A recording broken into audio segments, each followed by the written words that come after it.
2025ஆம் ஆண்டு பெரிதும் எதிர்பார்க்கப்பட்ட திரைப்படங்களில் ஒன்று அஜித்தின் குட் பேட் அக்லி. இப்படம் அஜித்தின் தீவிர ரசிகரும் பிரபல இயக்குனருமான ஆதிக் ரவிச்சந்திரன் இயக்கியிருந்தார்.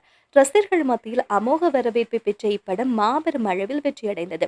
தரமான ஃபேன் பாய் சம்பவம் என பலரும் கூறி குட் பேட் அக்லி படத்தை தொடர்ந்து மீண்டும் அஜித்துடன் ஆதிக் கூட்டணி அமைந்துள்ளது. AK64 படத்தில் ஆதிக் இயக்குகின்றார். இப்படத்தின் அறிவிப்பை இதுவரை வெளிவரவில்லை என்றாலும் அதற்கான வேலைகள் நடந்து வருவதாக தகவல்கள் கூறுகின்றன. அஜித் தனது கார் ரேசிங் முடித்து வந்தவுடன் இப்படத்தின் படப்பிடிப்பு துவங்கும் என்று கூறப்படுகிறது. ஏற்கனவே AK64 படத்தை நான் தான் பண்ணுகின்றேன் என ஆதிக் உறுதிப்படுத்தியிருந்த நிலையில் தற்போது இப்படம் குறித்து லேட்டஸ்ட் அப்டேட் ஒன்று செய்தியாளர்கள் சந்திப்பில் கூறப்பட்டிருக்கிறது. இதில் கடைசியாக அஜித் சரை வைத்து குட் பேட் அக்லி என்ற ஒரு படம் முடிச்சது. அடுத்த படத்திற்கான வேலைகள் முன் தயாரிப்பு பணிகள் நடைபெற்று வருகின்றது என்று கூறியிருக்கிறார். மேலும் அவர் AK சார் மாதிரி இல்லாம வேறு யாராவது விஜய் சேதுபதி போன்ற ஹீரோக்களை வைத்து படம் பண்ணலாமா என கேள்வி கேட்டிருக்கிறார். இதற்கு கண்டிப்பாக பண்ணலாம் சார், கதைக்கு என்ன தேவையோ அது மாதிரி பண்ணலாம் சார் என ஆதிக் கூறியிருக்கின்றார்.